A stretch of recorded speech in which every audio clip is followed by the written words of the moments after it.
Hello, I'm Angela Love, doctoral candidate at Brandman University, and this is my leadership story.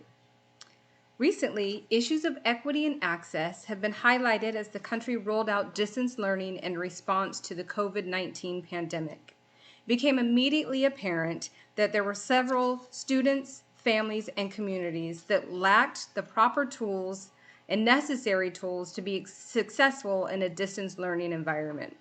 These tools included computers, Chromebooks, laptops, tablets, cell phones, and Wi-Fi access.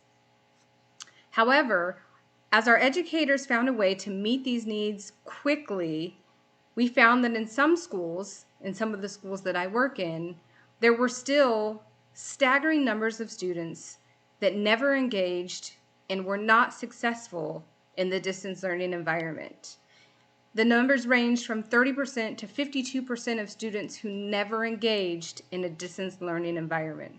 So, if our educators handed out these tools and gave Chromebooks, Wi-Fi access, and other materials to our students, why were they still not successful?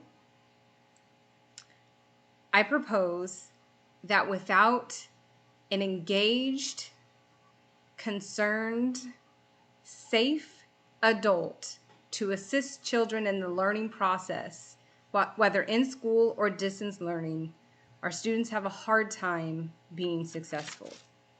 I'd like to talk to you today about three little 8-year-olds. The first, this is my daughter, Farah. Like most 8-year-old little girls, she's a great student. She loves to read. She loves to learn. She's a history buff and a science buff. And most days she just can't get enough.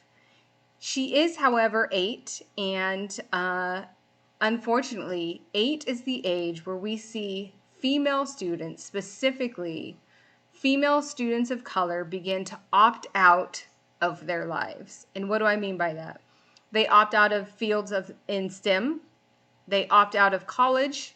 They opt out of career paths. At the tender age of 8 years old, they decide, I can't. I'm not good enough. I'll never be smart enough. I don't have enough money.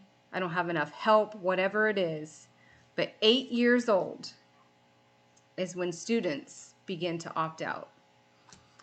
The second 8-year-old is myself. And I would like to talk about why I didn't opt out as an 8-year-old. I was fortunate enough to have an adult in my house who was an example and an encouragement to me at 8 years old. When I was 8, my mom went back to school. She had raised 3 little girls, and it was time to put her career back on track. So suddenly at 8 years old, I was surrounded by students, cohort members, textbooks, essays, computers, you name it. I was submerged in it. And I watched my mom work and work and work and earn her degree and become successful.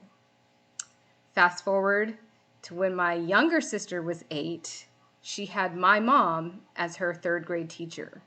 My mom then went on to earn her administrative credential and was a principal by the time she retired.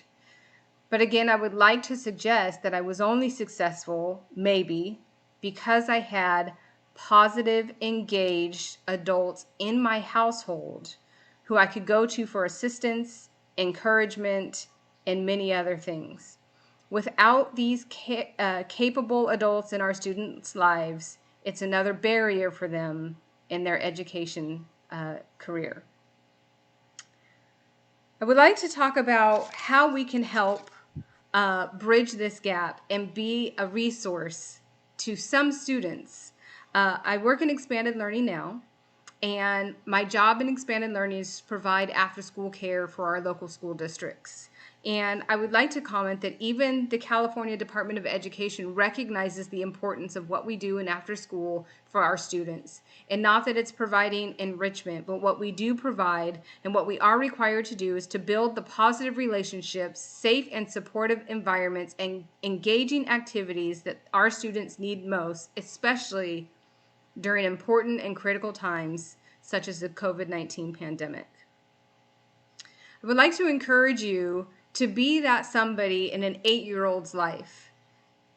when we are engaged in our students, we are a part of their career.